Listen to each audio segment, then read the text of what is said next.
নমস্কার বন্ধুরা, আশা করি আপনারা ভালো আছেন।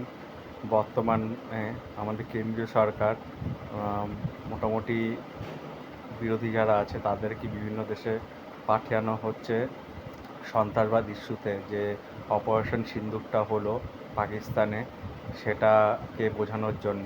কারণ পাকিস্তান যেভাবে ভারতের অভ্যন্তরে উস্কানি দিচ্ছে এবং জঙ্গিপনা তৈরি করছে, যার দরুন দেশে একটা অস্থিরতা বরাবরই রয়েছে। এবং পেহেলগামে 22 তারিখ যে হয়েছে, সেটা সন্ত্রাসবাদটা হয়েছে, সেটা তো খুবই নিন্দনীয়।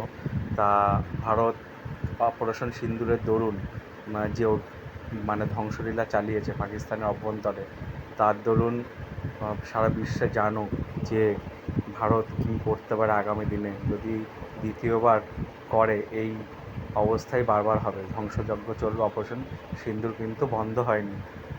তাই আমাদের বর্তমান সরকার যে বিরোধী দলনেতা মিস্টার শশী থারুরকে আমেরিকাতে পাঠিয়েছে, এবং তিনি সেখানে গিয়ে বলেছে যে যতদূর সম্ভব যে এই অপারেশন কিন্তু এখনও শেষ হয়নি। আগামী দিনে যে কোনো মুহূর্তে যে লঞ্চ প্যাডগুলো আছে সেগুলো পুরোপুরি ধ্বংস করে দেওয়া হবে।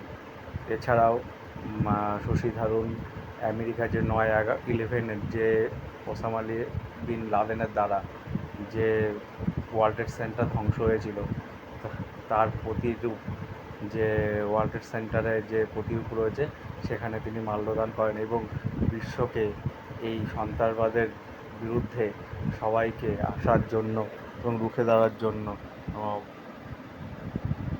সবাইকে সমবেত এবং এই আগামী দিনে কাজ করার জন্য সবাইকে পাশে থাকতে বলেছেন।